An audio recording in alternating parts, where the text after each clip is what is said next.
Hello बच्चों।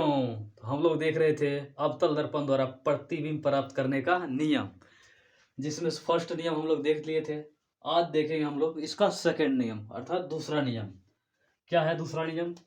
दिया गया है अवतल दर्पण के वक्रता केंद्र से होकर जाने वाली प्रकाश की किरण पुनः परावर्तित होकर उसी दिशा में लौट जाती है।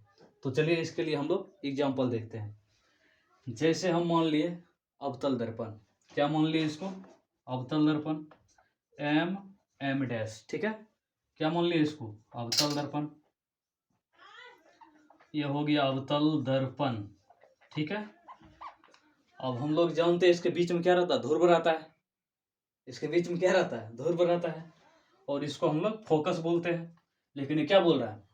वक्रता केंद्र से होकर जाने वाले प्रकाश किरण। वक्रता केंद्र कहाँ पर होता है? इस जगह पर कहीं पर होता है वक्रता केंद्र, ठीक है।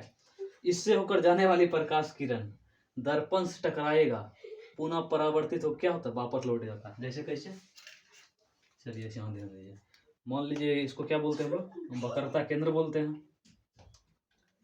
वक्रता केंद्र से होकर आने वाली प्रकाश किरण यहाँ क्या होता है? दर्पण से टकराएगी।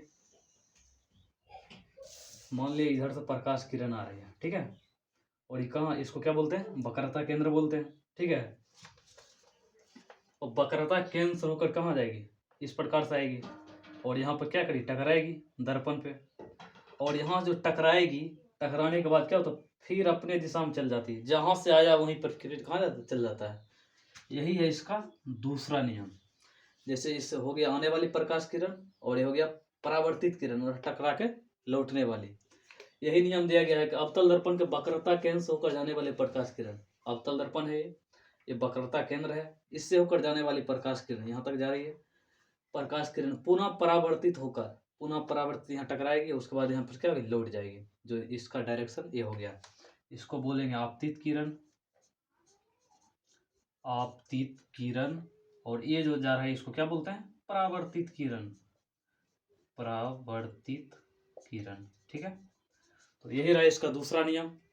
एक और नियम है इसका जो हम लोग कल देखेंगे।